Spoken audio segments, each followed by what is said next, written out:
Saints fans were so desperate for a win this past Sunday that when they got it, many are asking for a guy who coached his first NFL game to remain on as the permanent head coach. Just how far are some of us getting ahead of ourselves?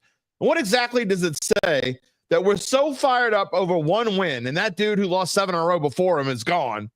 But we'll take anyone and any hope that this team can be good once again. Let's ask an expert as our friend Doug Mouton of WWL-TV joins us this morning. We'll also discuss LSU, Florida, Tulane Navy, and yes, even the lowly Pelicans, who are 2 touchdown underdogs at the Oklahoma City Thunder tonight. Yikes. Sounds like it's go time for the Dattitude podcast, and we'll do it now. If you're looking for the latest scoop and in-depth interviews on the Saints, the NFL, the Pelicans, LSU, along with the best bets of the week, then lucky you. Along with high-powered, in-the-know guests who cover our teams, Jim Derry brings plenty of Dattitude. And he'll always tell you the way it is, or at least the way he thinks it is.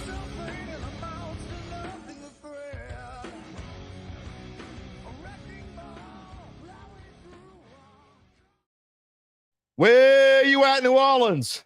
And hello to my friends everywhere, elsewhere, out there, who've been eating Dirty Bird gumbo for 4 days. Can't get enough. You got to stir it, though. You got to keep it warm. You can't eat that crap cold, man. It's bad. You eat Dirty Bird gumbo cold, not good. I promise you. Save some for Thanksgiving anyway. I know what else you can't get enough of. It's Dattitude, episode number 309, presented by Evangeline Securities for a Wednesday, November the 13th, 2024. I'm your host, Jim Derry, 34-year veteran of the New Orleans sports media. You know what? When Doug Mouton comes on shortly, you want to show 2 old guys talking to each other. How old? When he comes on, we'll have a combined. I'm going to have to ask him exactly how long, but I think it's about the same as me. So then we'll have a combined 65 or 70 years in the New Orleans sports media at the same time. That's scary. I don't know. We'll see what happens. I'm gonna bring on Gabe, and then that'll lessen the age group of this thing real quick. What's going on, everybody? Rocky, happy hump day. What's going on, Who Dat Nation? Ray Barra says Who Dat, and that we are not. I think he means bags. I think we're not bringing the bags. We're bringing black and gold plungers. All right. We're going to talk about Darren Rizzi is the topic of the show, as seen by the title slide. Mark, come on, man. Come on. Rizzi can get it. Dude, come on. I'm all about positivity and wishful thinking. I think it's very good for the psyche. But we deal in reality on the show. Mark, thank you for being a regular for as long. In fact, you were with us when we first started doing and when we were doing the live portion with Duncan, and then I would go back and do the intro and the outro, and the audio version only. Mark Stanovich, you've been with us that long, way back when, years, and I appreciate you. But man, come on, not going to the playoffs. Playoffs? No. Good morning, Kyle Sherman. Good morning, John Pace. And Mark, we are going to talk about the Pelicans in a little bit and the injuries and the absurdness of the Pelicans. You see, if you're watching the show, you can see what we're going to talk about today. We're going to spend at least half the show probably talking about Rizzi. I'm going to bring back some stats. If you were here last week, apologize for some repeating going on, but so there are some stats, not stats, facts, I guess, that deserve to be mentioned again. We're going to mention those later about interim coaches that have come in, not just Saints, but interim coaches that have come in since 2000 in the NFL and who they are, and remind you who they are. I'm not trying to temper the enthusiasm so you won't be fired up. Look, I want you to be fired up. Enjoy. Look, I've said this 1,000 times. When the Saints win, enjoy it. You might get 6 more this year, and you might not get another one. You never know. We're going to talk about Eric McCoy coming back. Starting to look like it. Look, yeah, I'm not going to lie and be like the weathermen who say, and weather people who say, oh, I don't like to toot my own horn, but no, I'm going to tell you, I like to toot my own horn. I said the Saints wouldn't win. If they lost McCoy or Carr, they wouldn't win a game while those guys were out. If McCoy comes back, I'm proven to be right. They are 0-7 without Eric McCoy. Just saying. We'll talk about him if he's coming back. There's one huge sign that he will be back. And that will be big for the Saints. Will it make that big of a difference? We'll ask Doug Mouton what he thinks. Also, we are going to talk some today about LSU, Tulane, and the Pelicans. Tulane, the only one of the three that people are feeling positive about right now. Tulane is in the AP top 25 at number 25. I did not notice, Gabe, can you let me know where is Tulane? Did they make the top 25 in the playoff rankings? He's going to look that up right now. So, yeah, Tulane is excited. But look, I want to get Doug's opinion on this. And tomorrow I'm going on Final Bet Show. I'm going to give Garland Gillen a little grief. A little birdie told me, and I did not see this, so I know it's on X somewhere. I just didn't see it. A little birdie told me that Garland Gillen put Tulane and Ooh La La in his top 25, but did not put Tulane. Did not put LSU in there. Okay, first off, LSU would beat Tulane handily, in my opinion. But at least I think it's reasonable for someone to say that they wouldn't beat Tulane. Okay, I think you're crazy, but whatever. But anyone, and I know we have watchers in the Acadiana area, so I'm not trying to piss anybody off when I say this. But anybody that thinks that Ooh La La would beat LSU needs to stop watching football. I'm just going to leave it at that. Tulane is also 25 in, thank you, Gabe, in the playoff rankings. Playoffs. That's right. Means they still got a shot. Possible.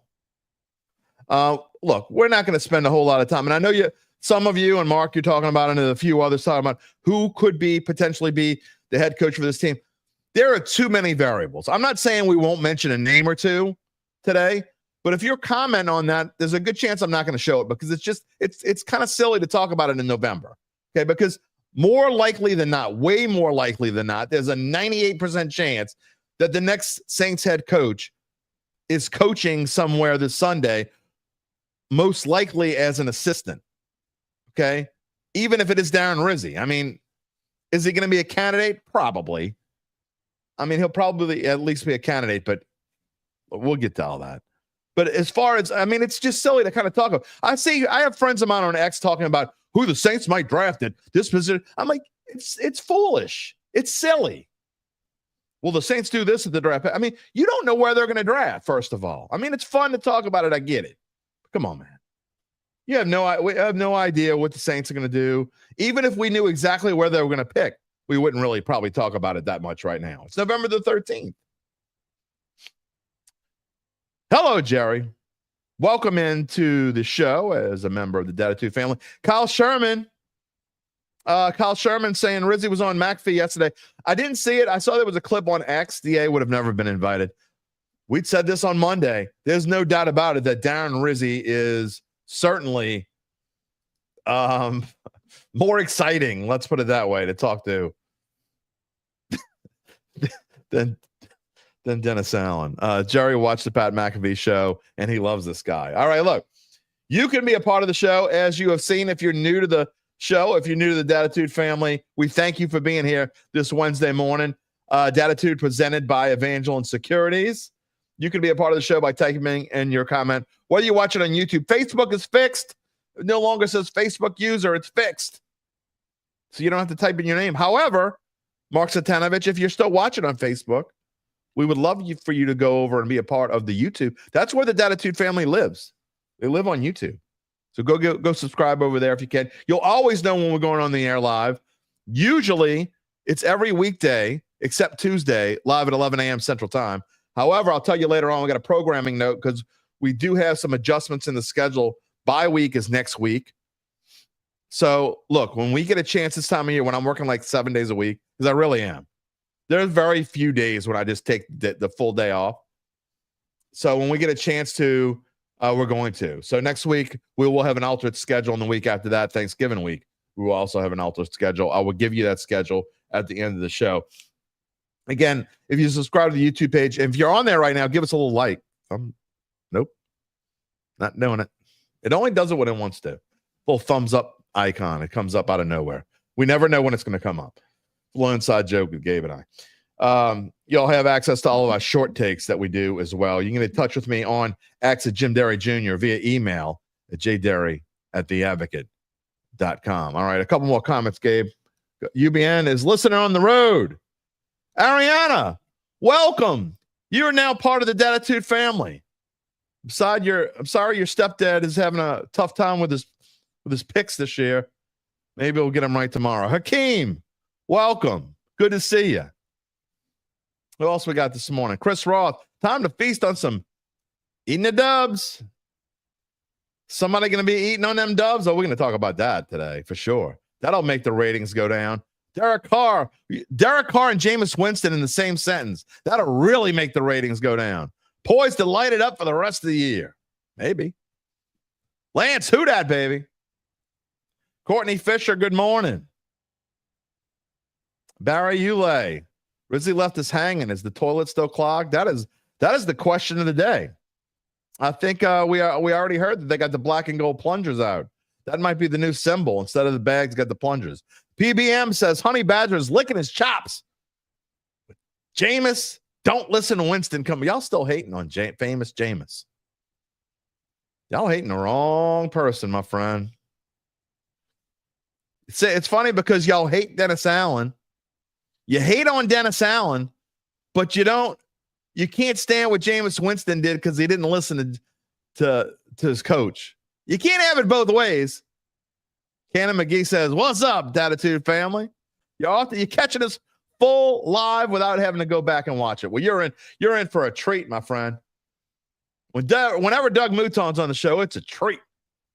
A-Town, no days off. He said, "Look, pal, I'm about to lose my mind this year. I need a couple of days off. All right, I'm taking them next week." Randy Cage, what's up? I'm sure you'll have something. You'll tell me what's up later on in the show. All right, before we get to Gabe and to Doug, let me continue the story about our friends at Evangeline Securities. Of course, they are a company that can help you decide if it's the right time to sell your business. And just as importantly, they can figure out what that business is worth.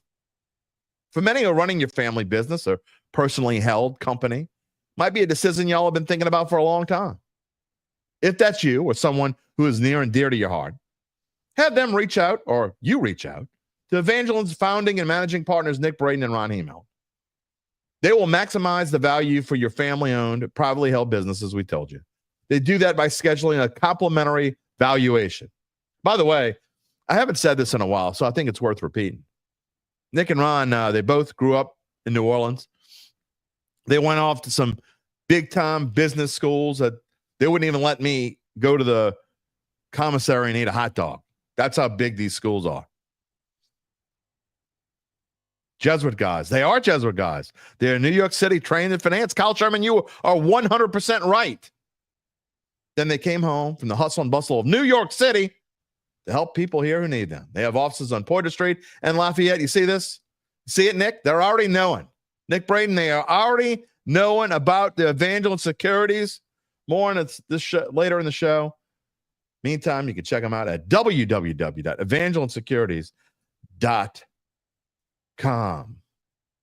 All right, what else we got this morning before I bring Gabe? You got any other comment? No? All right, well, let's get to it. It is Wednesdays, and you know what that means. It's Wednesdays with you. We never know what is going to come out of Gabe Henderson's mouth on a Wednesday. We had some fun Monday on our little disagreement. If you weren't here, it's worth going back and watch. I certainly, that might be the first time we've ever publicly really disagreed about something. Now, usually in text, we'll get feisty with one another, whatever. We got fight. So it was fun to watch. Let's see if you pull my strings today. I don't think I will, although you'd be asking to. All right, what you got? I've seen a lot of talk recently. I mean, going back to our disagreement on Monday, a lot of people have been talking about LSU's realistic path to the SEC championship, which it could happen. By the way, I don't know what's your mic is. I don't know if your mic is not on, but it sounds like you're on some kind of like computer audio, like you're far away. Sounds like you're like. Interesting. Okay, hold on. So while you do that, I will show a couple comments here. Jerry says, "Who received the loudest ovation Sunday, Jameis or Derek?" Well, I will tell you this, Jerry. They announced the offense last Sunday, and if you don't think they didn't do that for a reason, you cray, because they did that last Sunday, so they definitely won't do it this week. They will not announce the offensive starters this week. Okay, is that better? Much better. Sorry, there's a wire that came undone. All right, now I can hear you. So there's a lot of people that have been talking this week about LSU's realistic path to the SEC title. Okay. Have you seen those tweets? I have not, but I don't think they have one, do they? They do. If LSU wins out, Georgia beats Tennessee this weekend. If and LSU Missouri wins out, Georgia beats Tennessee, okay. which Nico is in concussion protocol, so he's probably not going to play. So that makes Georgia's task even easier. And Missouri loses their last two games. They have Arkansas and South Carolina. That's probably and Brady Cook's been banged up. Yeah, he has been. They've been playing so that's bad. that's their quote unquote realistic path. What is it? Georgia wins. Georgia wins. Georgia wins this weekend. They beat Tennessee. Okay. LSU wins out, obviously, which they've got Florida, Oklahoma, and Vandy. Okay. And Missouri loses to South Carolina and. What if Alabama Arkansas. and Ole Miss win out? Doesn't matter. Why is that? Because all the tiebreakers. There's going to be so many teams in the SEC with two losses. I thought they did tiebreakers. They're like I don't even want to try and begin the science behind this, but that's their path. I trust all the people that I've seen. I think Matt Moscona was the one who was breaking this down. And he said, when I was looking at this, I was shocked. So LSU has a realistic path, but I think it's much too similar to what we saw in Brian Kelly's first season with LSU.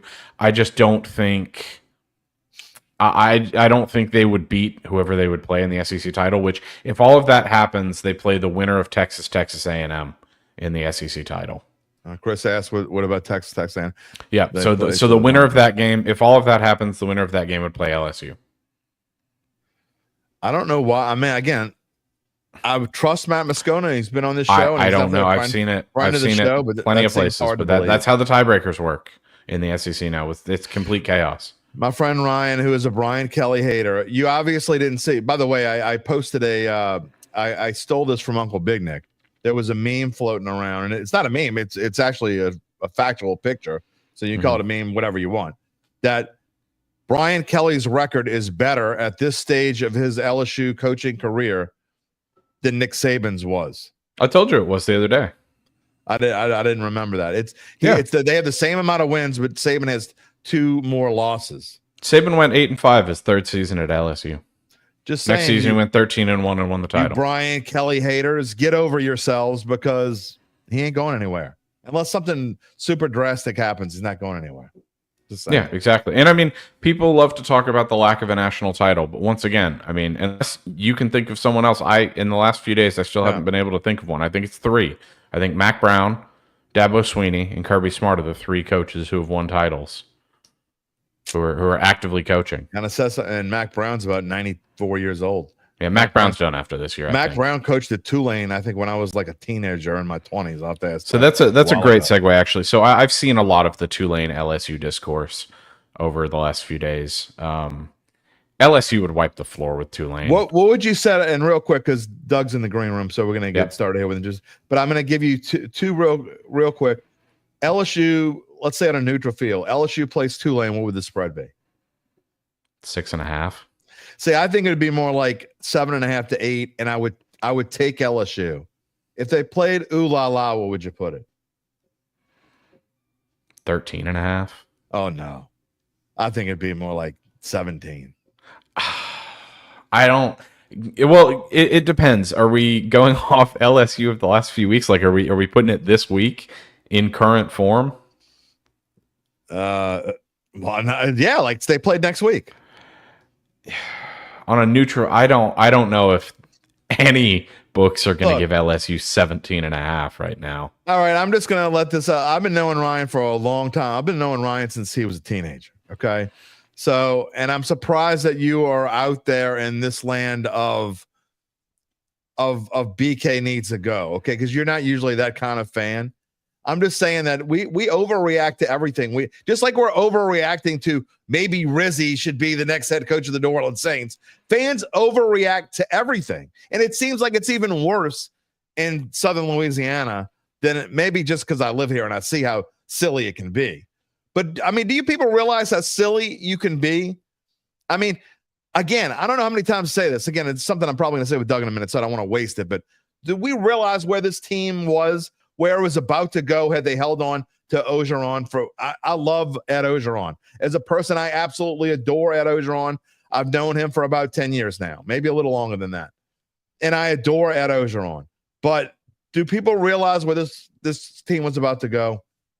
I don't. They weren't even winning recruits in their own state. They were about to. It was about to get bad. It's about to get bad. And anyway, let me go ahead real quick. Leave with this comment right here from Mark. LSU would beat Tulane now, yes, but in 2 years Tulane will be a top 10 team. It's because they don't play anybody. If they played an SEC schedule, they wouldn't sniff the top 25. They won't be a top 10 team anyway. I mean, and look, I don't think they will. I talked. I'll tell you why. I don't think John Summerall will be there. I talked to a good friend of mine yesterday, Jerry Caillouette, who's a Tulane greenbacker and loves Tulane. I told him what I said, so it's not like I'm saying it behind his back. I just don't look. Tulane is what it is. They should be happy with where they are. What can they get better? Maybe a little bit, but John Summerall's a rental.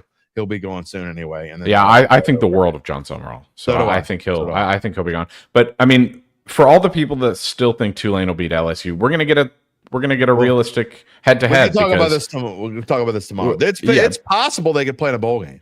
That would be not only that. We're gonna get a head-to-head evaluation because Tulane went and lost to Oklahoma. I think it was 35-19, 34-19. And LSU plays Oklahoma in the last week of the season. So we'll see. Yeah. And LSU will be about a double-digit favorite. Depends on what happens in the next couple weeks. Think Sean's talking about LSU, and good news for you, Sean. LSU currently has the number one quarterback recruit in the country. Although Michigan is fighting to get him, but that's a whole different Michigan is fighting to get them, but I saw a recruiting expert say yesterday he doesn't want to go to Michigan. His family doesn't want him to go to Michigan because of how poorly they've developed quarterbacks. All right. Well, we'll talk to you tomorrow, sir. Have your see what your best bet is, and Doug went by, but we'll talk to you tomorrow, and we'll see where this leads, where this goes from here. Sounds good. All right. I know we got some, again, Doug's coming on. He just, like, something must have happened to him. He disappeared. There he is. He's back. We'll bring him out in just a second. Mark Summerall is a hell of a coach. There's no doubt about it. Will Nussmeier go pro in 2025 or come back? I know a lot of people want him to leave, but if he really is a top 10 pick projection, then he would be silly not to go. But I can't believe that's where he's really going to be. Anyway. We'll talk more about that coming up. We're going to talk Saints here. First part of the show. First part of our show with our guest, Doug. And then when we finish talking, we're going to talk LSU, Tulane Pels. And when Doug leaves us, I'm going to finish the show with Saints. So we won't be done with Saints when Doug leaves the show. But we got a lot to talk about this morning. I only have Doug for about 35 minutes or so. So let's get to it. Always a friend of this show, Doug Mouton. And I didn't bring you on just because it is, it's Derry Bombs versus Lucan the Wolf Boy week. Yeah, I didn't know if we were supposed to talk this week. Man, my lighting looks terrible. Oh, you got a big bright spot on you. Look, lighting is not my thing. Give me 10 seconds. Keep talking. Go. All right. Well, there you go. Yeah, you see, you get a live view of inside the home of Doug Mouton. Yeah, it's super exciting, I got to tell you. My sad little dog and I are just sitting here. My dog had cancer surgery. It all went great. I saw that. He's wearing the cone, and he's sad and miserable and drugged up. So I'm hanging out with the dog. We hope he's better, for sure. I saw that lighting. Post. Jeez, it's fine with me. I mean, you're the one that looks like you got a big what? You know what? I'm just turning it off. Turn it off. I can hear you. Live TV, everybody. You know what? UBN says hi. Rocky says hi. Sean, this is perfect. This might be the comment of the day. Rizzi is the NFL version of Coach O. I actually think that's that. I don't know about that. Because I tell you, the one thing about Rizzi that people might not realize, because look, Rizzi's a cartoon character, and I mean that in the best possible way. He is. But Rizzi's also like a big analytic guy. Like if you talk to Rizzi about, I know that's what scares the hell out of me about Rizzi. Numbers after numbers. Like Rizzi's a modern NFL coach. Rizzi's not he's old school in a lot of ways, but he's also new school in a lot of ways. And Ed Ogeron too. Look, Ed Ogeron was spectacular at the time he came, and I'm Ed's biggest fan. Ed Ogeron was Bobby Bowden too. Ed Ogeron was the big picture manager of everything, who could recruit like nobody in the United States of America, just like Bobby Bowden. Let his coaches coach, and in 2019, he had recruited a spectacular team. He had offense and defensive coordinators that were at the top of their game, and it was freaking magic. And the problem was, if everything wasn't lined up, Ed wasn't going to get it done again, and it had clearly gone south, and Ed had clearly lost some interest in it after 2019, and that played out quickly. But what he did was amazing, and I don't think Rizzi and Rizzi has got his hands in a lot more and is much more modern analytic than Ed Ogeron. You use those words, analytics. That word analytics just scares the absolute hell. He and I compared him the other day, he could be, and I know people are going to automatically think this is a good thing, but I don't think it's a good thing. And I'll back up my words. I know I'm going to be outnumbered when I say this, for those who didn't hear me say it on Monday. But I think Rizzi's probably a lot like Dan Campbell, and he's going to be this aggressive, like just do things that go against the what football is supposed to be. Personally, I think analytics is actually ruining the game of football. No, I disagree 100%. People looking at a card and like, let's say here, there's a 47% chance that if I go for it, we're going to win the game, and there's a 45% chance we won't, and there's a 7% chance it ends in a tie. Well, got to go with the 47%. I don't think anybody's doing that, though. I think you are wrong, sir. We'll say this: there's a whole lot more teams going for it on fourth down because of what analytics tell you. A whole lot more teams going. Right, that's not necessarily a good thing. It's been on the whole, it's been. It's fun. Thing. It's fun for us viewers. Sure, it's fun if you're a viewer that they go for it on fourth down.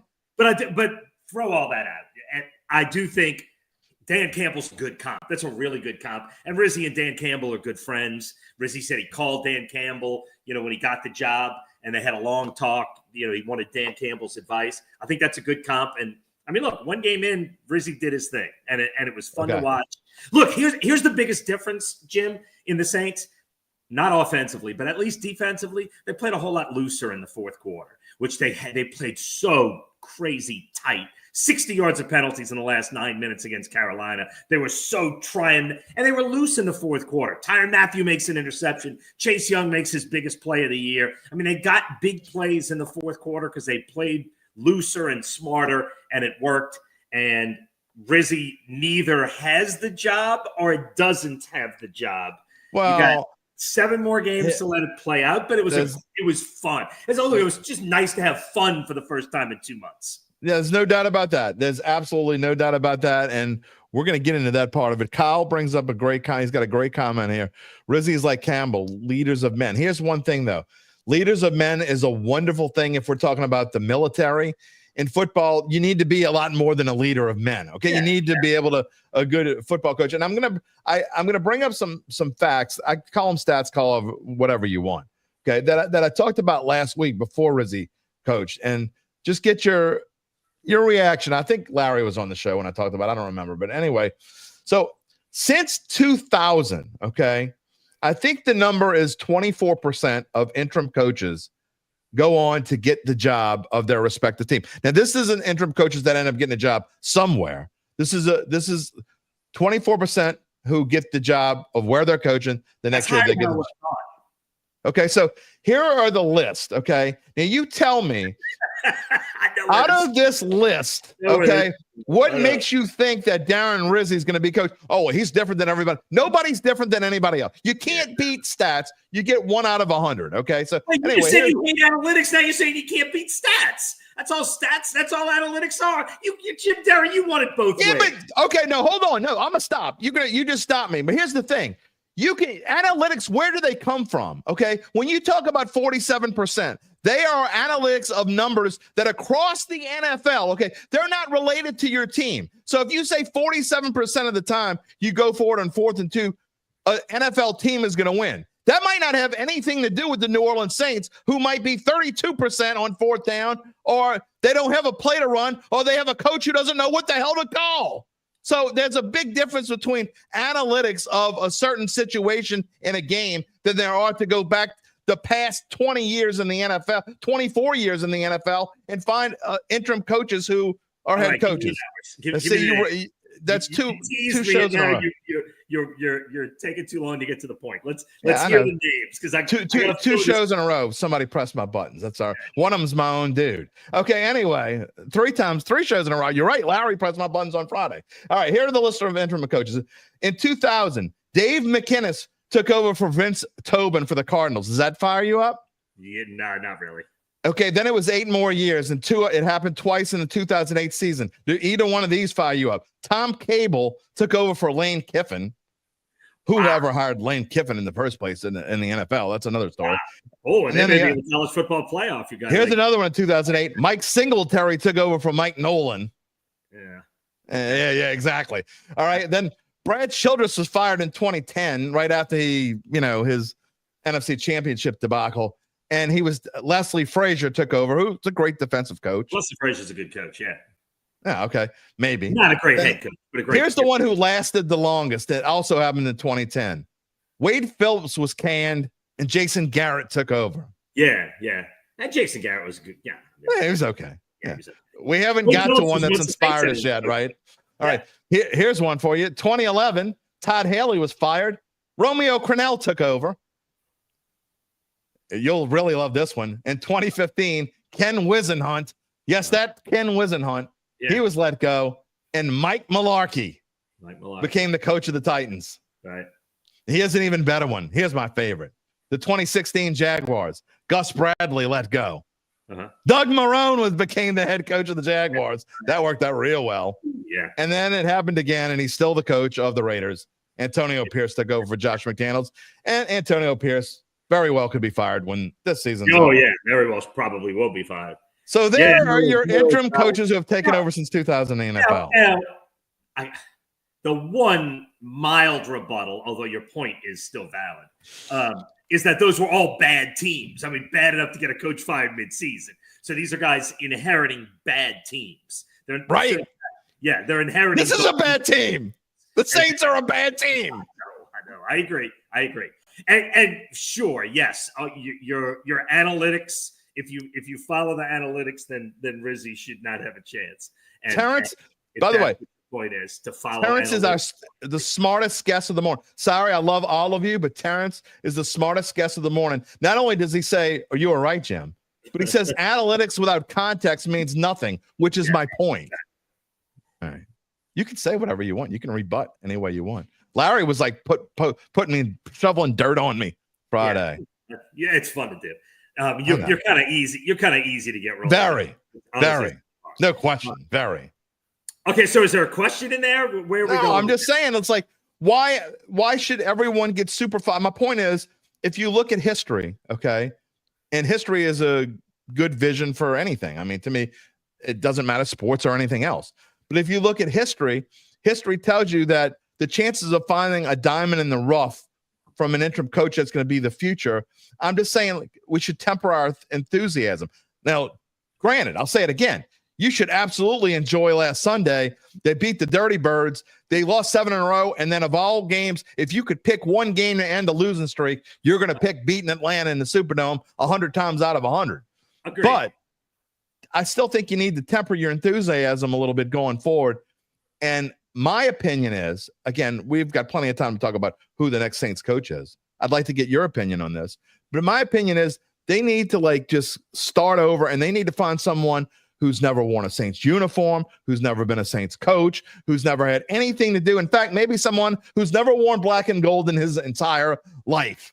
I mean, that's how far I need to go. It's someone under the age of 45. I don't necessarily agree with that, but I don't think that's a bad thing. But I wouldn't put some age parameter. If you got a guy who's 52 who you think can do it, I wouldn't. I mean, a guy who's 52 is going to do it for 20 years. You need a coach. That's easy for us 50-somethings to say. Yeah. No, I don't agree with that.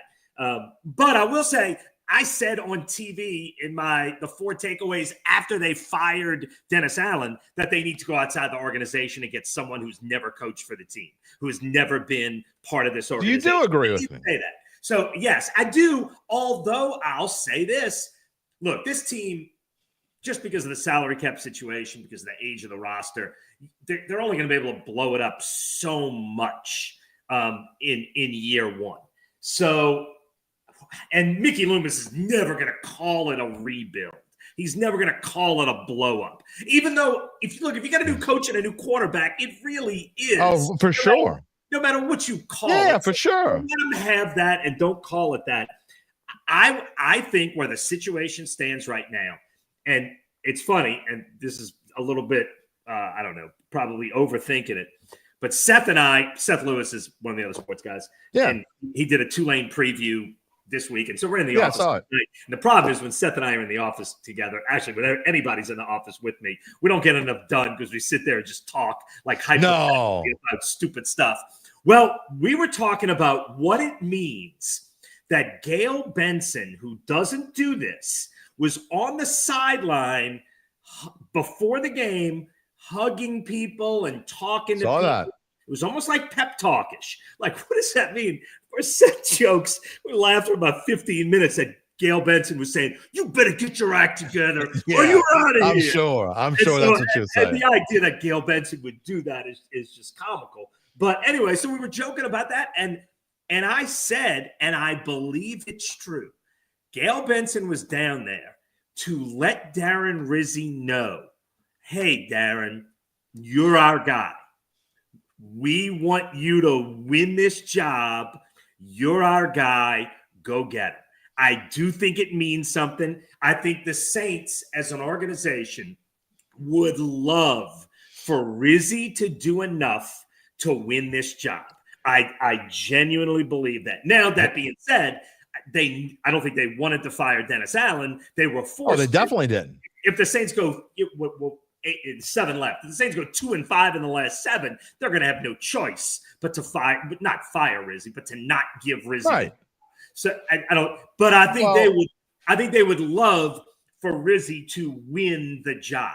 You lead in perfectly. That's wait. First of all, do you disagree with that? Not at all. I don't disagree. Not even a little bit.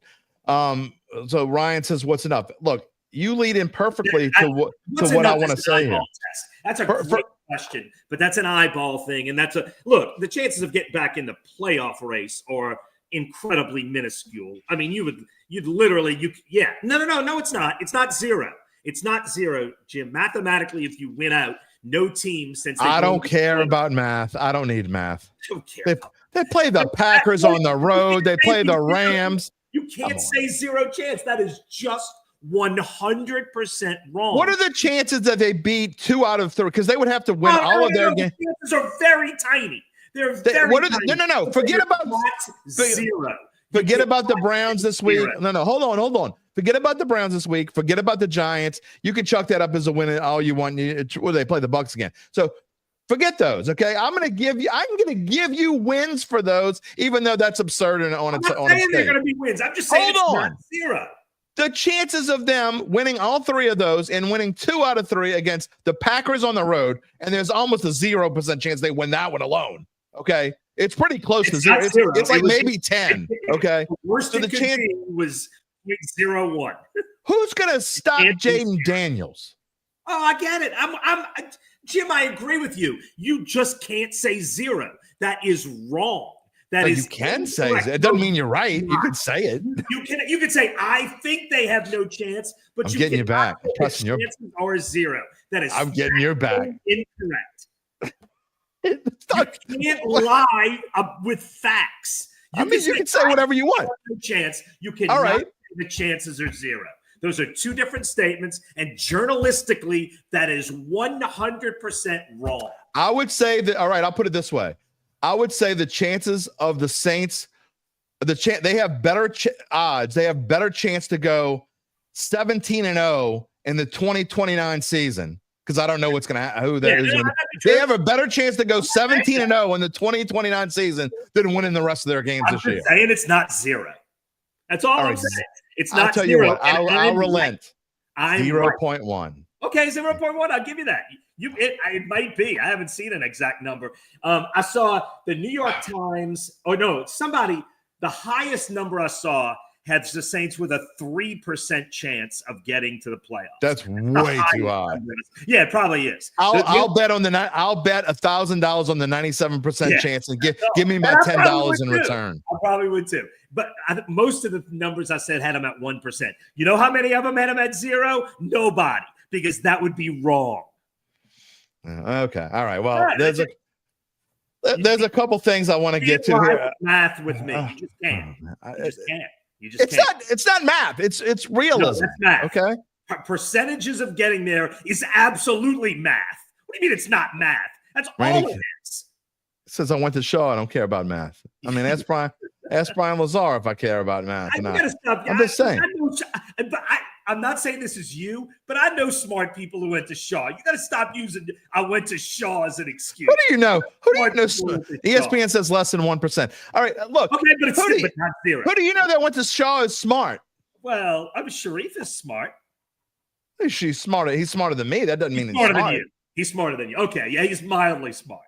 I mean, that doesn't mean he's smarter than Walt wants to know if the Saints win this game, will I change the name of the show to Rizzitude?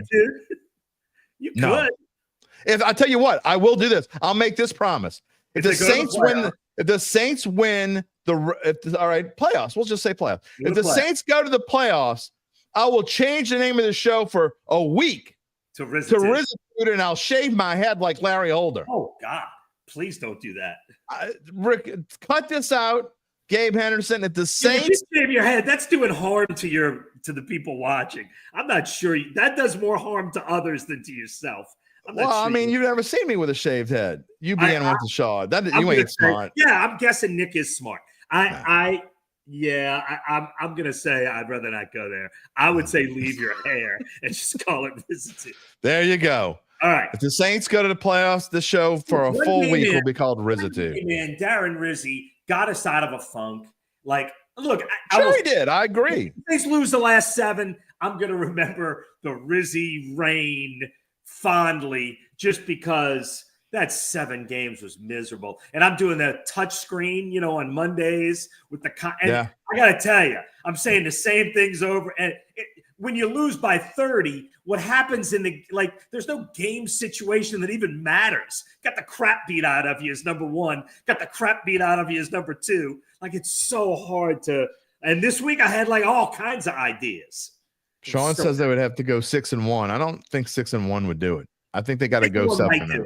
Since they went to this system, which is 17-game season and 14 teams in the playoffs. You got to look where everybody else is. No, well, let me finish. Since they've gone to this system, there have been some teams get in the playoffs at 9-8, and some teams not get in the playoffs at 9-8 every year. So it is possible to get there at 9-8. You don't know until you play it out. No one has not gotten in at 10-7. So if they win out, which is still mathematically possible, although I will give you that it's incredibly minute, they would get in just because it's always happened. But I just want 6-1, it's possible to get in the history of the Saints franchise. Okay, this is the last thing I'll say on just the past, because this guy's different. He's different than everybody else. Hold on, there was one before I give this stat. Here we go. John, my friend John, who's become a friend of mine. It's bad teams, bad odors, and gym examples. I'm using analytics out of context. No, I'm not. They're not out of context. It's literally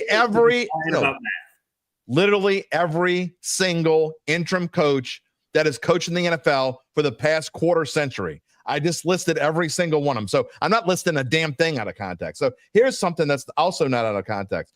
What do you think interim coaches that have coached for the Saints in the history, the 57-year history or whatever it is of the New Orleans Saints, what do you think their record is, including Rizzi? Well, what's their record? Best record of any interim coach in Saints history is Joe Vitt, who went 5-5. I'm not counting that season because I'm talking about. Here's the thing: he went 5-5 with a team that was Super Bowl caliber, which 5-5. The Peyton season, I'm talking about guys that were replaced in midseason. Which would be like Ernie Hefferly and Wade. That is one of them. And Dick Stanfill. It's not good. Rick Venturi. And Wade Phillips. The Saints in their history have had 18 coaches, including interims. And by winning percentage, and this is hard to believe, Dennis Allen is the 5th best coach in Saints history. By winning percentage and by number of wins, he's the 5th best coach in Saints history, which is also crazy. But the organization was so bad. Oh, I mean, Vitt I know what it is. 5, so they probably won. No. I'm not. Vitt and Cromer don't count. Vitt and Cromer don't count. No, because they weren't in midseason. They have to be. Replace a coach. It's like 3-16. No, it's better than that. But it's better than that. Yeah, it's not good. It's 5-19. 5-19. Every single coach, all 5 of them have exactly 1 win, including Rizzi. Yeah. And better than that, 2 of them won their first game. Yeah. Excuse me, 3 of them. 3 of the previous 5 won their first game and then went on to lose the rest of them. J.D. Roberts lost 6 in a row. Hefferly lost 7 in a row. Wade lost 3 in a row. That's not uncommon with interim coaches just because you get an emotional boost. And look, the math since 2000, because I actually looked this up too, when the changes were being made, teams that fire their coach midseason have win 29% of their game if you add them all up. Now, the Saints were a little less than that.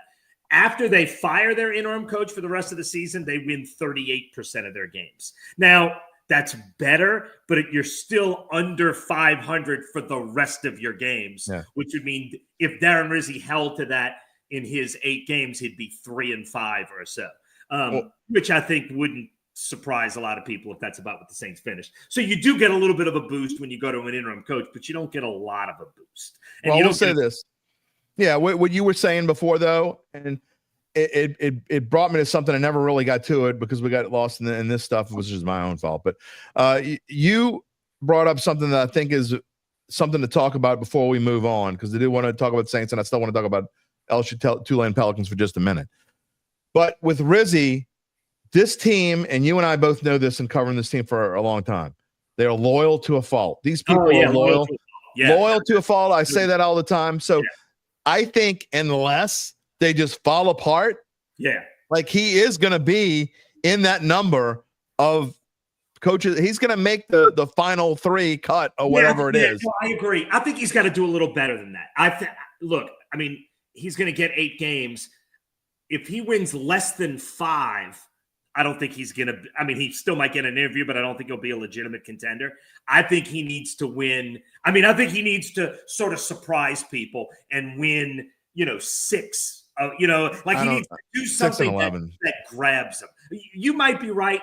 Now, I will say if he has a losing record when he's done, I don't think he has any chance. So I think he's got to – If they go 6-11 and they hire this dude, I'm going to be going off. No, I don't think that's going to happen. Because, look, I think they know how the wind is blowing with the fan base. And they're going to lose him. I mean, look, they fired Dennis Allen. Well, Gail made him. I get that. But in my – I had a hard time believing they really didn't want to. And they did. And no, Mickey didn't want to.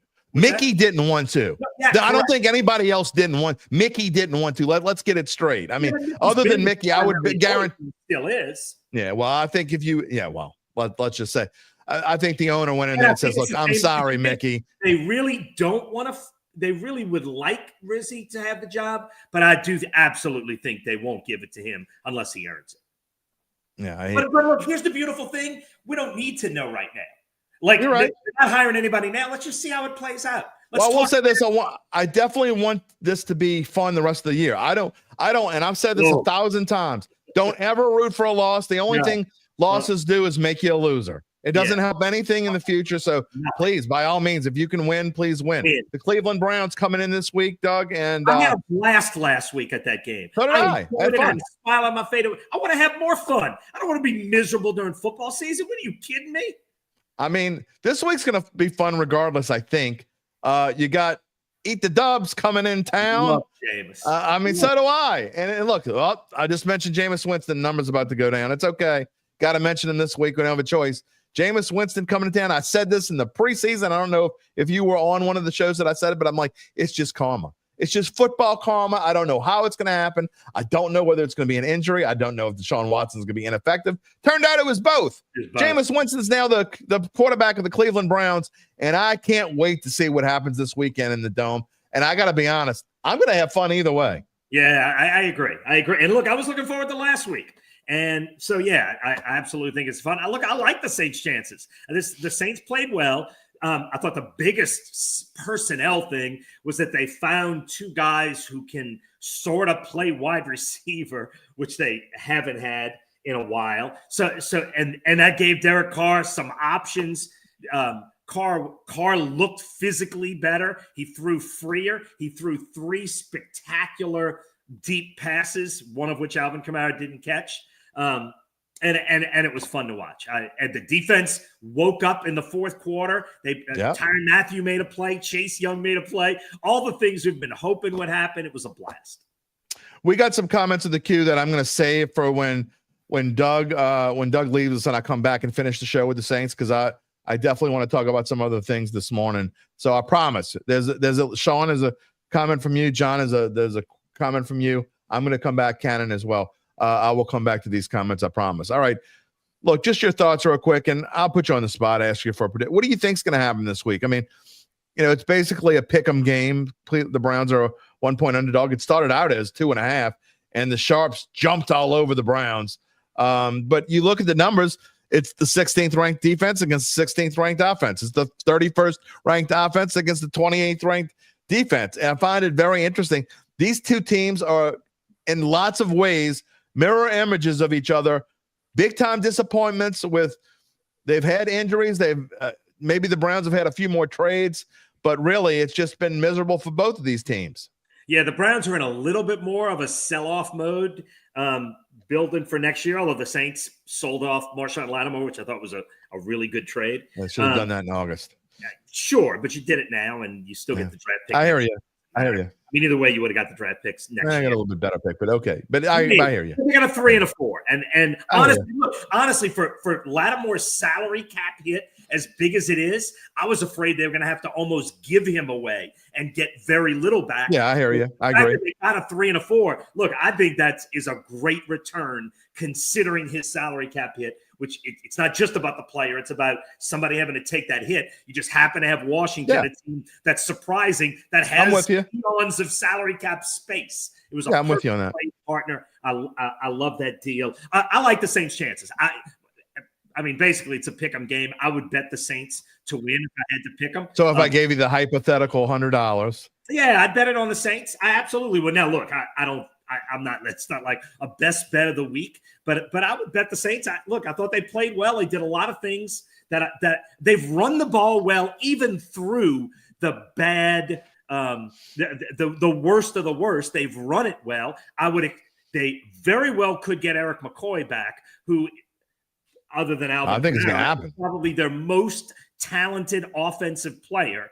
I like the Saints' chances. I think they'll run the ball. The defense played better. Yeah, I wouldn't be shocked if they lost, but I would bet the Saints. Yeah, Connor McGovern has been waived, so I think that's a sign. I think there's almost no question. That Eric McCoy comes back. I mean, you lead into it, but this team. I will say this, and look, this game actually is in my best bets, and I'm not giving a secret away because I haven't even published it yet on bet.nola.com, and I will give my official pick on Friday morning with Larry, my official pick on this game. But I think that one side definitely has an advantage. But Eric McCoy, you talk about it, the Saints, they just kind of felt, when did the falling apart kind of start? Oh, yeah. Mike Detillier talks about it all the time. Eric McCoy is you got to have a good center. He is kind of the key to make this offensive go. He's an unsung hero, if you will. Well, analytically, which I know you hate, but Pro Football Focus had him as the best center in the NFL 2 games in. Now, that's just 2 games. I get it. But a lot of what they look at, this is an offensive system built on linemen getting in space and using their athleticism and getting upfield. And Eric McCoy is as athletic as any center in football, and he was showing that 2 weeks in. It was a shame he went down, but I think he will make a difference. A huge difference? I don't know, but I think he makes a difference to a running game that was already pretty good without him.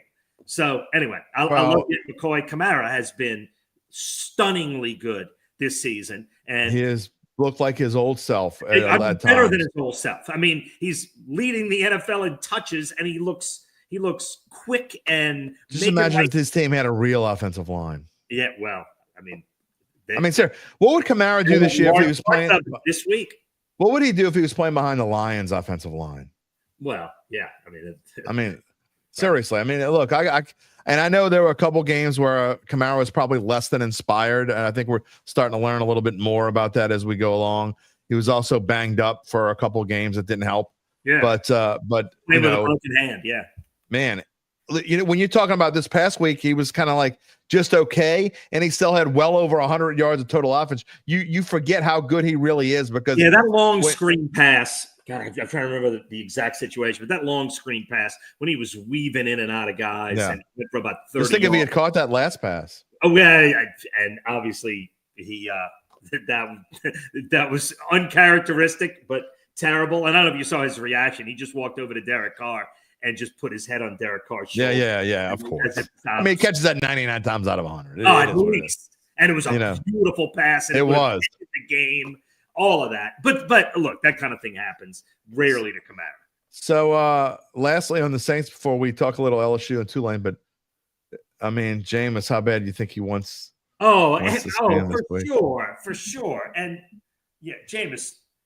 Look, Jameis's evolution here. When he first got here, he was so closed up and was afraid to answer any questions and was so just because he had such a bad experience. He loved it here. Years with the media in Tampa. And then over the time in New Orleans, as he realized people weren't out to get him, now he's just the backup quarterback who everybody loves. He opened up and we saw more of the personality. He is a fun, sweet guy who it was just comical in the locker room. He was a joy to deal with every day. One of those guys you just pull for. And I wish him nothing but success. And I'm glad he's having some in Cleveland. But look, he's still Jameis, which means he's still going to be a little too careless with the ball. Tyrann Mathieu is going to have some chances this weekend to get into some passing lanes, and we'll see what happens. He's still Jameis. He can still rip it like few guys, but he's also still going to rip it a little more than you wish. So I can't wait to see how it plays out. One comment here that I've got to show that I'm not going to wait to show because it's kind of silly. I'm not saying whether Mickey Loomis goes at the end of the season or not. We'll see. But this comment has nothing to do with Mickey Loomis. Someone said the Saints have had 18 coaches and only 2 have had a winning record. Is that true? If that is true, then Mickey Loomis must go before you choose a new coach. That has nothing to do with Mickey Loomis. Mickey Loomis has only hired He's only hired 2. He's only hired 2 and only 3 great coaches of all time. Not counting Rizzi, only 3 have even worked under Loomis. That includes Jim Haslett, who won the first 16. Yes. Come on, man. He hired 0 of the first 16. And look, the first whatever it is, 12 worked for a terrible owner in John Meekum Jr. And we're behind. You and I both remember those days. And we're going to have a difficult time winning. Period. The Saints have at least set up a structure, and you could say loyal to a fault. They've at least set up a structure where if you can get it done, you have all the tools to win in front of you.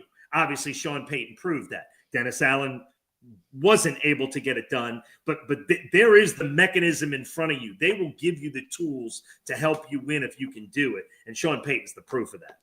No doubt about it. Okay, we've run the gamut here with the Saints with Doug again. I'm going to come back to this. I want to come back to this Saints a little bit because there are some things that I want to say, and there are definitely some comments I want to show before we go off the air. But Doug, we're getting short on time here. I told you you'd be going by noon, but I guess I lied. I got a few, but not a lot because I got to get to work. Yeah, and 4th down and 4 this Sunday. I know you will be talking a lot about not only the Saints, but you'll also be talking about LSU, Florida, and how big this game is. And really, in the grand scheme of things, as rough as it has been, LSU, we talked about it right before you came in the air. They actually still have a much better chance to make the playoffs than the Saints do.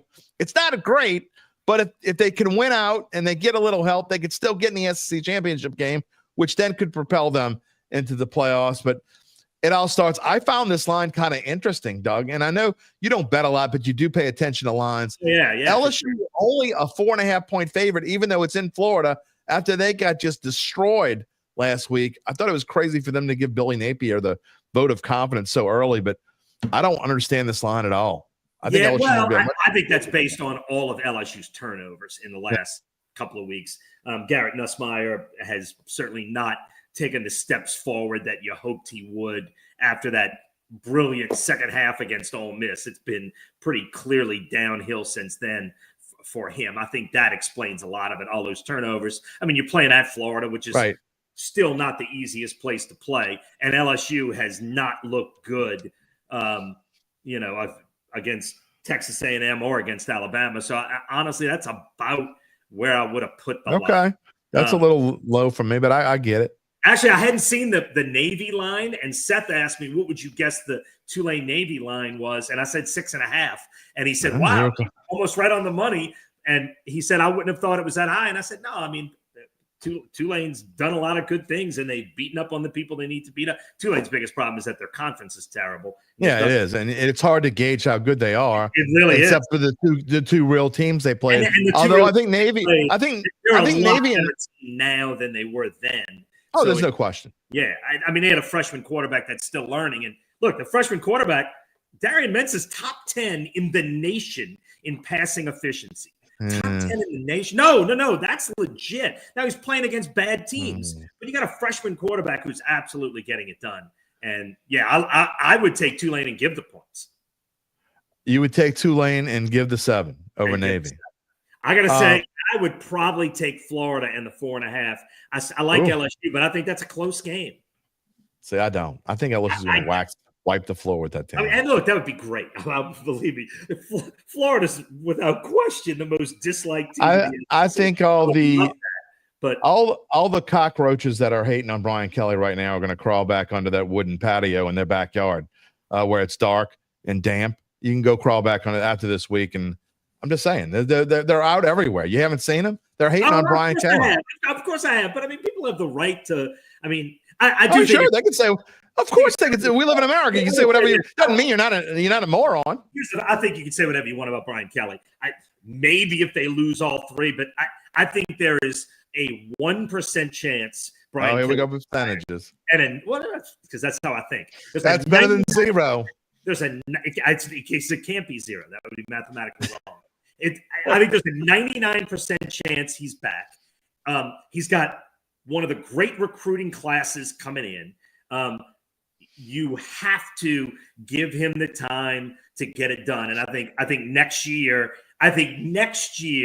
is when, if you don't start showing real progress, the seat gets warm. I don't think it is now. I think Garrett Nussmeier's, and God, I know there's still some people saying Garrett Nussmeier is a first-round draft pick. I don't see that at all. Well, I don't see how on earth you watch him play and you see that. Well, you look at Will Levis, and he's a first-round, right at the top of the second round, whatever he was. Yeah, Will Levis went the second. I think Will Levis maybe has better physical tools than Nussmeier. Nussmeier's made some bad decisions and some inaccurate passes. And even in the Ole Miss game, which was by far his best of the year, his first half was terrible. I mean, that terrible interception from back by his own end zone, he got bailed out. I'm just going to say, Doug, by your. And I go back to people saying Nussmeier should have been starting in front of Jaden Daniels, which that's insane. None of us who do this ever. Uncle Big Nick and I, we joke about that all the time. That is so ridiculous. There were people still saying that at the beginning of last year. And I said, "Are you out of your mind?" Yeah. This is before this, I said, first of all, Jaden Daniels is second right now in the Heisman odds because people have seen him play. And I could not believe that.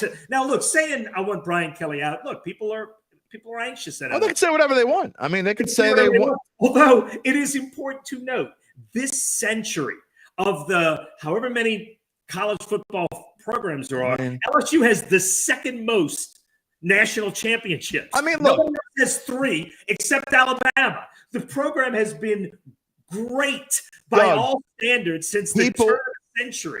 People can say they would rather eat at Subway than Parkway Bakery. It doesn't mean they're not a numbnuts. No, that's a great point. I mean, they could say it. And people believe that. Oh, of course. Of course there are. I mean, there are people that definitely believe that. No, that's right. But by your percentages theory, your 0% theory that you say mathematically, by your theory, Dennis Allen could be the coach again of the New Orleans Saints next year. Yeah. It's not 0%. Yeah, well, it would be as a point. No, I think that one. It can't. It can't. It literally mathematically can't be 0%. You're right, because I can't control what Mickey Loomis might do, but it would be just saying a billion zeros and then a 1 at the end of it. I just want to say your sometimes your 0% philosophy doesn't always hold water. But anyway, lastly about Tulane. How about John Summerall? And I haven't talked enough about John Summerall on the show, and I think John Summerall is actually. I think I have a good chance to get him on the show in the next few weeks. So we're going to work on that and try to get John. I'm trying to get him next week because they've got the 10 days before Memphis. Right, because they play on Thanksgiving. Yeah. He's done a spectacular. What a job he's done. Yeah, look, here's the one worry if you're Tulane fans. The Kentucky job could come open. That's his alma mater. And look, he only did 2 years at Troy. At Tulane, you knew you weren't going to have him long. It's possible he could be one and done. I would hope not. And I hope that doesn't happen, but it's certainly possible. He's done a spectacular job. Look, he starts a freshman quarterback who was not a big recruit and not even his recruit. He was the third-string quarterback. But it wasn't his guy. To me, that was the most impressive guy. That he watched his spring football and said, this freshman quarterback, who was not my guy, so Willie Fritz recruit, but he's the best. I'm going with agree that. more. That's an open-mindedness. But it's also, it is that. And nobody would doubt it that he has that. But it's an open-mindedness, and it's an ability to see talent. It's all of the things that you want in a coach to be successful. And like I said, Darian Mentz is top 10 in the nation in passing efficiency as a freshman, and he's going to get better. He's definitely going to get better. Tulane, the one thing they had, Willie Fritz had recruited and developed an offensive line. Willie Fritz, what he did for Tulane football will go down in the annals of coaching. I mean, Tulane didn't compete for conference championships in my lifetime, except for an occasional blip. And Willie Fritz put them in a position now where they're in the conference championship hunt every year. Here's the problem. The American Athletic right now is ranked behind the Sun Belt, behind the Mountain West. It's a bad football conference right now. Navy is an okay team. Memphis is a pretty good team. In theory, they'll get Army in the American Athletic Championship game. And Boise State is legit. Boise State's only loss it's that running back. 3-point loss to Oregon. They're only going to take, who's the number 1 team in the country. They have a 3-point loss to Oregon. Otherwise, Boise State has run the table. They're going to take one team, not from the Power 4 conferences. Boise State would have to lose in their conference. You don't think there's any way they take 2? I don't think there's any chance. I don't think there's any chance. No, because there's going to be 2. You want to take. And even if there was, you wouldn't take a 2-loss Tulane team. You wouldn't take, And no. Yeah, right. There's no way you're going to take a 2-loss Tulane team over the 4th SEC team. You're not going to take a 2-loss Tulane team over Ole Miss or Alabama or Georgia. You're just not. And you're right. And that's unfortunate. Boise State has to lose. They still have Oregon State on the schedule. Oregon State's having a down year. They're 4-5. They'll likely get Colorado State in the Mountain West Championship game. Colorado State, I think, is 6-3, but got beaten pretty good by Colorado, so they're not a real good team. Boise Somebody's State going to stop that running back. He's going to get like 200 yards a game. And yeah, Ashton Genty is a legitimate Heisman contender. I have a Heisman vote, and I'm struggling with who. That's right. You get a Heisman vote. Yeah, I have a Heisman vote. I'm not crazy about Cam Ward. I haven't been all year, and he was not good at all. No, I wasn't impressed at all. And I didn't really like him before that. For my Heisman vote means something. Oh, I can't wait to get to your ballot one. And I don't know where. Look, Ashton Genty at the running back. That'd be my vote. Is likely on my ballot. I get a first, second, third. He's That's likely on my ballot. And I will tell you this, I have grown in the last few weeks to really like Jalen Milroe. Now he's done enough bad things in Alabama's losses. But what he did to LSU, come on, look, man. I think Jalen Milroe is going to wind up being a top 5 pick in the LSU's defense is horrendous. You can't compare what he did. I would say they're bad. They're not horrendous. Last year's defense was horrendous. This year's defense is better than horrendous. They're traumatizing. How about that? Yeah, I would agree with that. They're traumatized, but they were great against Ole Miss. They made Jackson Dart look terrible. Does bad equals suck? Can you say suck and bad? They can't play a running quarterback, clearly. All right. No, they definitely anyway, can't. So there's a lot to the Heisman vote. No one has. What about Mekhi Hughes? Beck was the preseason favorite. Oh, he's not good. I know. He's been terrible. He's been one of and Quinn Ewers been bad too. I mean, I was very surprised at how bad he played. Is in the hunt right now. And if Colorado, I'd rather give it to Travis Hunter if I had to give it to someone from Colorado. Well, Shedeur Sanders, I think the last couple of weeks has been the difference. And I want to see if they get to the college football playoff, which all they have to do is win out and they're there. He's in the hunt. And anyway, so all of that I think is interesting. All right. Look, Seth and I were talking last night. One of the other subjects was just Travis Hunter, spectacular. This 12-team playoff. Oh, it's gonna be fun. I mean, you look at these matchups. I mean, I think it was Indiana, Alabama in the first round, like that. That would be amazing. We're gonna get a game in New Orleans. I cannot wait. It would for be fun. 12-team playoff. Yeah, I'm with you. Games matter this week, even the LSU game. And I also saw a scenario, and I don't know if Gabe saw this, a scenario where LSU gets in. We were talking about that. 17 tie, but they need Alabama to lose. Like I think there's a couple of scenarios. They're improbable and unlikely. Not zero. That only gets you a date with Texas, who I do think would beat LSU by a couple of touchdowns. It's not 0.0. It gets you a date with Texas, which anyway. It gets you a dose of reality. All right. Well, we'll talk more about this because I know I'm going to have you on again before we get to the SEC championship game. Doug Mouton helped spice up this show. Did you think was today an okay show? It's been a good show. It's been. I love it. Right. I can never tell what you look. Honestly, it's funny because the show has got to where a lot of times it does better when it's just me. But you bring the people on. You bring the people on because we need spice. It needs to be spiced up. Right. Just don't ever. You can't say like from a winning percentage that it's zero. Just can't say that. You see now you're contradicting yourself. But you can't say they have no chance. You're contradicting yourself. You said earlier in the show that you can say whatever you want. No, you can't. I guess you can say it. You don't have the right. You don't have the obligation to be mathematically correct. But it's wrong. Jim, you're better than that, is what I'm saying. I'm not better than anything. My wife says I'm trash. I mean, No, she doesn't. Stop that. She does not say that. All right, we're gonna finish. We're gonna finish this portion of the show on a down note. We got to talk about the woeful Pelicans, and it's been a rough stretch for the Pelicans are a 2-touchdown underdog. Oh, by the way, I forgot to fix that total. Obviously, everyone will be running to the well. I'd bet like literally every cent I have on the over in that game. So that is not 44. Alexander may have that many by himself. I forgot to change it, but that is the right number on 14.5. They are a 14.5 point underdog at Oklahoma City tonight. Right and now, it's really sad. Right. Yeah. When they played Monday night, of their first 7 guys on the roster, 5 of them didn't play. And now you lose Jose Alvarado. Terrible. 6 of your what first is going 8. On, man? Maybe 6 of your first 8. Alvarado might be the 8th guy, but maybe Nisi is 8 now. Anyway, 6 of your first 10 are not playing. The injuries are crazy. And look, you cannot blame Willie Green for this. I agree. There's nothing. You can blame the training staff. Nothing he can do to get this bunch of scrubs to try. Now they gave themselves a chance to beat Brooklyn. Brooklyn's a bad team. They gave themselves a chance to beat Brooklyn. That was awesome. The next 5 games are all against legit second round playoff teams. If you do anything better than 0-5 in the next 5, it would be a miracle.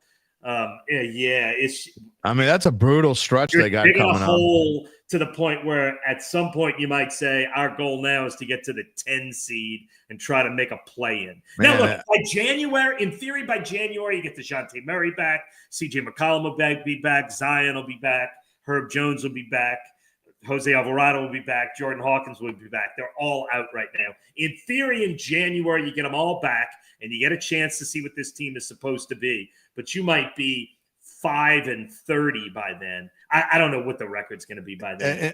In theory, Subway is better than Parkway Bakery. I'm just saying. Yeah, no, right.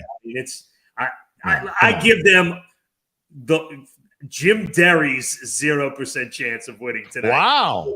I'm saying the wrong 0. I give them a 0. Right. It's a 0.1% chance. They don't tonight is going to be ugly. And I know Chet's out, but tonight is going to be ugly.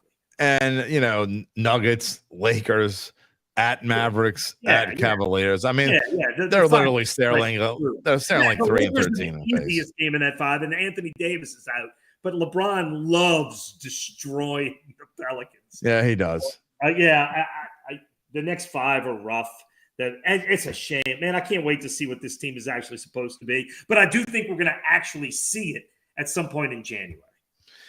Well, Doug, I appreciate you taking about an hour with us and spicing this show up, because one thing, the show lacks flavor sometimes. Really? It's boring. It's a boring show. It's boring. Sometimes one thing we're not is boring. No. We're lots of things, but it ain't boring. But we have fun in this show, and we always have fun. And the last thing the 2 things before you leave, I asked this question I said I was going to ask you. So I've been in this business in the New Orleans sports media for 34 years in one way or another. How many years has it been for you? I'm trying to figure out how many combined years. I started at Channel 6 in 87. Okay, so it's over 70 years combined between us. Oh, yeah. Well, not all of mine in New Orleans, though. I worked in South Dakota. Right. I worked in Lake Charles. I worked in Pensacola. I've been a few places, but mostly. It's scary to think that it's been that long. Yeah, no, it's not. I mean, I feel it some days. It is that long. Yes. Well, it is. The last thing I'll leave you with is talking about how nobody cares about our fantasy teams, but this is a big game for both of us as we enter the playoff stretch. You're on a 6-game winning streak. I thought you were dead. I thought I was dead too. And look, I'm the only team with no keepers. Jim runs a keeper. That's right. That's right. Meaning you get to keep players at bargain prices. I'm new to the league, so I got no keepers. I'm at an incredible competitive disadvantage at the start of the 12-team league. I'm 6-4. And I'm 6-4. And you're 6-4. So one of us, and look, you only have to have a winning. If you have a winning record in this league, you make the playoffs no matter. Doesn't make a difference. So both of us, we just need to go 2-2 down the stretch. Is that it? Is that the rule? You have a winning record, you're in the playoffs. Oh, I didn't know that. Yeah. So you got it. If I get a big game. If I get to the playoffs, I feel like I'm up for the coach of the year just because I started I might make you coach of the year. Yeah.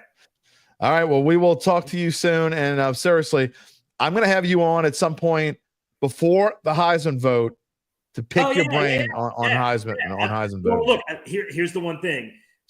You signed. You don't have to tell me who you vote. Yeah, you don't have to tell me who you vote. Right. Now there's around not revealing your vote. Yeah, you don't have to tell me who you're voting for, but we can go through the potential picks and what you thought of each of them. I can absolutely do that. Do that. It's the one vote that like Scott Rabelais asked me to about 6 or 7 years ago. I think there's 20 of us in Louisiana. I love the way the Heisman system. They've got a lot of voters across the country. Yeah, a wide variety of opinion. Scott runs it for the state. I'm still pissed that Charles Woodson won over Peyton Manning. That's still me too. I agree. That's the worst vote of all time. I agree. No doubt about it. I take that vote very seriously, and I've watched a million college football games this year, and I'm still wavering. Well, take your time. That's why you take it all the way. You don't just say you're going to get it now. And to me, to me, you can't just be a good player, even a great player. You have to lead your team you have to be the difference maker. I mean, this is the best player in the country. This is Joe Burrow. Who got my vote. Agree. This is the guy who gets his team over the hump to a meaningful place, not just a guy who is good. So a lot of it has to play out. Somebody's going to have to win a conference championship because this player was great. And can you say, last question before I let you go, can you say, I know how much you hate 0% chance. Is there a 0% chance that Garrett Nussmeier is your Heisman Trophy winner on your ballot? I control the ballot. That's correct. There's a 0? Yes. All right. Because I got you. I control the ballot. So I can make that. What if he throws for 700 yards 3 weeks in a row going forward? It doesn't matter. I mean, he's already done enough problematic stuff where, I mean, you got to be the best in the country. And if he throws for 700 yards the next 3 weeks and LSU goes to the SEC championship game and wins. Well, you got to get your ballot in before that, right? No, the ballot comes out after that. Oh, okay. So if he throws for 700 yards, 3 games in a row, LSU goes to the SEC weekend. They play the championships and it's due on, I want to say it's due like Sunday at noon. Because I'm always one of the last people turning in my ballot because I want to. So wait, you're telling me that if LSU won their next 3 games, he threw for 700 yards, and then threw for 700 yards in the SEC championship game against Texas, and they won and went to the playoff, you still wouldn't vote for him? 0.00001. You're right. You're right. That's what we do here on this show. We change minds, baby. We change minds on this show. You win, Jim Derry. Hopefully I'll win this weekend too. I'll see you later, Doug Mouton. I am open-minded enough where if that happened, maybe I would change my mind. I don't know. One of these days I'll be as open-minded as you. I don't. Yeah, you got to try, Jim. One day. We'll talk to you later. All right, Jim. Always fun. It's just fun. I mean, that's this show is supposed to be about fun. Sometimes we have fun. Sometimes y'all piss me off. Sometimes the guests piss me off. Sometimes my own producer pisses me off. Sometimes we just happy joy for all day long. I don't know. What do y'all expect? I mean, freaking Rainy Cajun was telling me to take more blood pressure medicine the other day. Your freshman year at Jesuit was 87. I graduated in 85. So I was out of high school before you started going to Jesuit. All right, a couple more comments before we go off the air. What did I want to go back and see? There were some things that I wanted to. Barry says, I don't want Jameis to lose just because he's Jameis. He wants him to lose because he's with the Browns. I hear you. I have a tough time this week with the whole Jameis thing. I got to be honest, and I know y'all don't like when I talk about this. Well, it's not as bad now as it used to be because it's not a Saint anymore. I got to be honest, and I don't mean to piss anybody off, and I'm not saying I want the Saints to lose, but there's a small part of me. There's a small, and it's a really small part of me that kind of wants the Browns to win. Just a real small part of me. Not because I want the Browns to win, because I think Jameis got such a freaking bum rap here. Again, if you listen to the show, and I'm talking about going back to the beginning, go back to like the shows in the teens, episode number 10 and 20 and whatever. I talked about it way back when, and those are audio only pods. You'd have to go find them on Apple or Spotify or wherever you get your podcast, or SoundCloud, where our home is, and every single podcast we've ever done lives on SoundCloud. But I mean, I've been defending the dude since way back when. Why? Not necessarily because I think I never thought he was a great quarterback, but I always thought he got a bum rap. So there is a small, really small part of me that's pulling for him. Just can't say I'm pulling for him, but I'm probably going to smirk a little if he does. Especially if Jameis wins the game. Not if the Saints do something stupid to lose it. That won't make me happy, but it's a small part of him. If Jameis wins it, I'm going to smirk. We'll see. Kyle says winning is better than losing. It's like better than losing, man. Tanking picks is BS. Next group of star players come from any round of the draft and smart free agency. Agree 100%. Not only that, it's not like the last 2 years. I don't like this coming draft. Maybe I'll change my mind, but right now, I just don't really love this draft coming up. Hakeem says we're getting healthier up front. We just need more skilled playmakers in the passing game. Wide receivers definitely need next year's draft. I agree 100%. Hakeem, I'm going to say this, though, and what I've been saying the last week or two is I think that the Saints really need to get – you've heard me say this, so this is a repeat. Saints need to get better in the trenches, okay? That needs to be priority number 1 and number 1A and number 1B, okay? They need to shore up this offensive line. That, to me, that needs to be the first pick, maybe the first 2 picks. They need to get better in the defensive line. Both lines, they need to get better. And I think that is ahead of skill position players. Let's see what else we got. Sean says Brian Kelly's the hate for some people for Brian Kelly is similar to my dislike of Dan Campbell as a coach. I can see that. That's fair. I get it. Brian says Travis Hunter for Heisman. Uncle Big Nick says, see, Uncle Big Nick's a hater. Don't be a hater in life about anything. Don't just say crap because you just don't like somebody. Okay? I love Mensah. I agree with Doug. I think he's going to be a great quarterback. He's developed greatly. We've been talking about Mensah since August, really. And I thought it was a crazy pick. Summerall, I'm like, man, this dude picking Darren Mensah what a crazy pick. But he was right. And I think Mensah's going to be a pretty fine quarterback. But if you think Darren Mensah's better than Garrett Nussmeier, you a little loose in the noggin. Okay? Loose in the noggin. But his stats, Jim, I don't care. Get out of here. And the whole Tulane LSU thing, and I told this to Jerry yesterday. If Tulane played LSU in a neutral field, I don't care what the spread is. LSU would win by double digits. And we are going to be able to find out, as Gabe was talking about earlier. I think it was Gabe.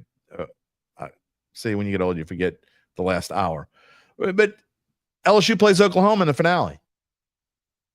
Oklahoma's not very good. If you're talking about teams ranked from top to bottom, Oklahoma's probably, in my opinion, in the bottom 4 in the SEC. They're not very good. So we'll find out.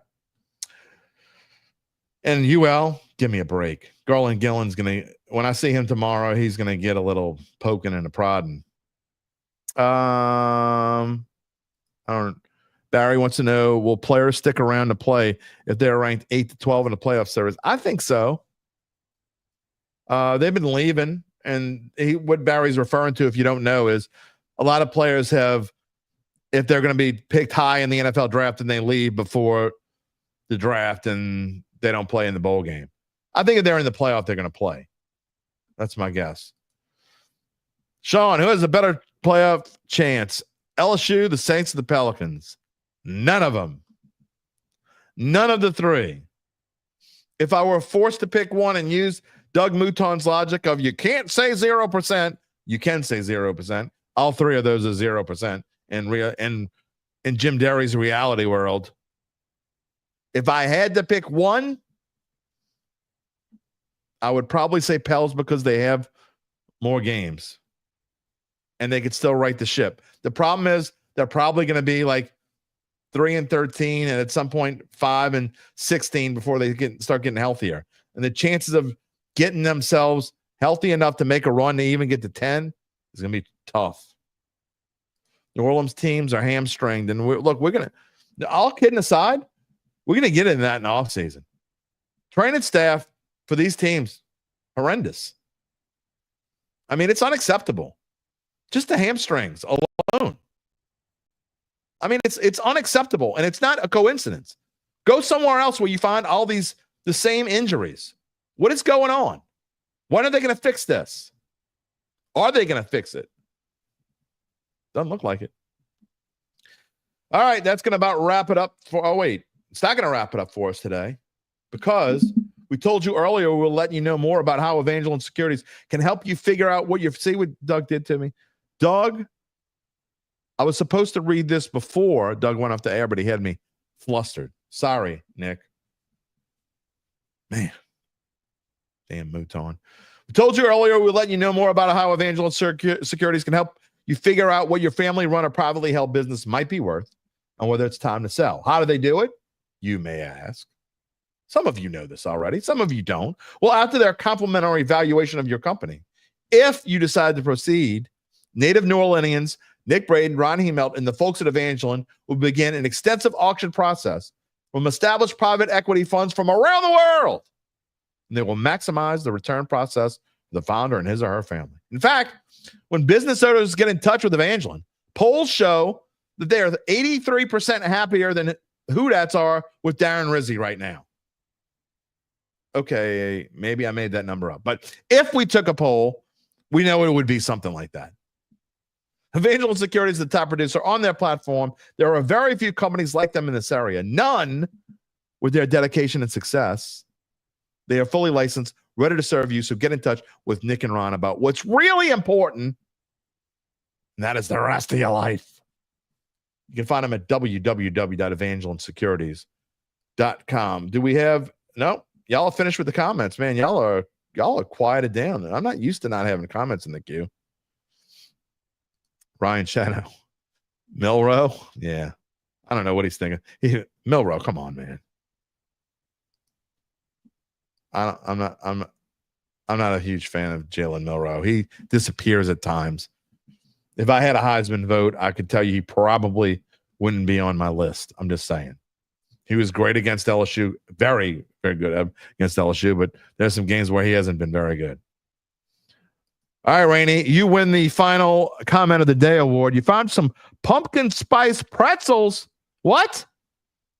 Oh, I'm going to have the wife stop at Trader Joe's. Although I'm going across the bridge. Maybe I'll go to Trader Joe's tomorrow. Oh, hell yeah. Pumpkin spice. I'm still pissed because they took the pumpkin spice sweetener out of my racetrack. I got to drink caramel. I know the woes of a podcast host. It's a shame. Terrible. That is going to wrap it up for us on this Wednesday. I want to thank, of course, Doug Mouton and Gabe Henderson. We didn't get into any disputes today. That's no fun. Got to think of something for me on tomorrow, Doug. I mean, Gabe. Got to come up with something. We hope you can join us tomorrow. We'll have Nick's picks. Uncle Big Nick will not be here. He is got a family thing going on, and he will be in the southwest part of the state tomorrow morning. But he will send his picks in. We will go through them. Gabe will be here. He's trying to shake off that last week's teaser. Still giving him grief over that. Don't pick college teasers, man. Don't do it.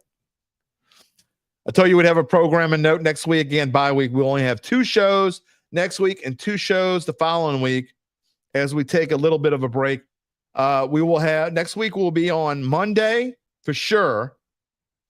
And either Thursday or Friday, most likely on Friday. So most likely we'll have our pick show on Friday. Might have Uncle Big Nick and Larry next Friday. We'll see.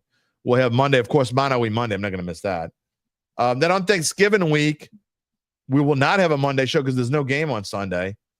We will have shows probably wrapped around Thanksgiving, most likely Wednesday, the day before Thanksgiving, and the day after. So that's where we stand on that. Also, a reminder to subscribe to our Dattitude YouTube page. Click the little bell. If you haven't subscribed to our Dattitude YouTube page, what are you waiting for? Also, give us the thumbs up. Not doing it. Give us a like if you're watching on YouTube. Make me happy. Click the little bell to receive notifications when we go on the air live. You can also find us wherever you get your podcast. You want to listen after the fact in the car, including Apple, Spotify, many more. And you can find a replay of the show, whether it be our video replay or our audio only replay, whatever you want. You can find it on NOLA.com/sports. You can find all of our work on bet.nola.com and our Saints Insiders on NOLA.com/Saints. We will see you tomorrow. Everyone have a wonderful rest of the Wednesday. It's supposed to get bad weather this afternoon if you're in the New Orleans area. I think right around now, and it's supposed to get really nice. You might have to break out the jacket. We might have a sweater on tomorrow because when I leave here, I got to go over and do the final bet show at Fox 8. So I might be dressed really, who knows? Maybe I'll shave for you. My hair spiked up. Who knows what we're going to have?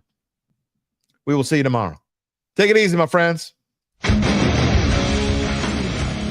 If you're looking for the latest scoop and in-depth interviews on the Saints, the NFL, the Pelicans, LSU, along with the best bets of the week, then lucky you. Along with high-powered, in-the-know guests who cover our teams, Jim Derry brings plenty of Dattitude.